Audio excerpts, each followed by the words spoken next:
రుమాలి రోటీని ఇంట్లోనే ఈజీగా ప్రిపేర్ చేసుకోవచ్చు. చూడండి ఎంత సాఫ్ట్ గా ఎంత బాగున్నాయి కదా.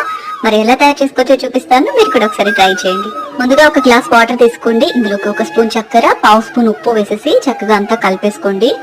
తర్వాత ఒక 2 కప్పుల మైదా పిండిలోకి ఈ కలిపెట్టుకున్న నీళ్ళన్నీ కూడా వేసేసి చక్కగా అంతా కూడా సాఫ్ట్ గా కలిపేసుకోవాలి. ఈ పిండి రెగ్యులర్ గా చేసుకునే చపాతీ పిండిలా కాకుండా కాస్త సాఫ్ట్ గా ఉండాలి. మధ్య మధ్యలో కొంచెం ఆయిల్ వేసుకుంటూ కనీసం ఒక 5-10 నిమిషాల పాటు బాగా మిక్స్ చేసుకోవాలి. తర్వాత చిన్న చిన్న పిండి ముద్దలాగా చేసేసుకుని తడి క్లాత్ కప్పేసి 5 నిమిషాల పాటు పక్కన పెట్టేసేయండి. రోటీలు పెనం మీద కాకుండా ఇలాంటి ఇనుప బాండి మీద చేయాలి. ఈ ఇనుప బాండిని స్టవ్ మీద బోర్లించి పెట్టేసి కొంచెం ఉప్పు నీళ్ళు చల్లి మీడియం ఫ్లేమ్ లో హీట్ చేస్తూ ఉండండి. బాండి వేడయ్యేలోపు పిండితోటి వీలైనంత పల్చటి రోటీ ప్రిపేర్ చేసుకుని చేతిలోకి తీసుకున్న తర్వాత 2 చేతులకి కూడా మార్చుకుంటూ ఇంకాస్త పల్చగా స్ప్రెడ్ చేసుకోవాలి.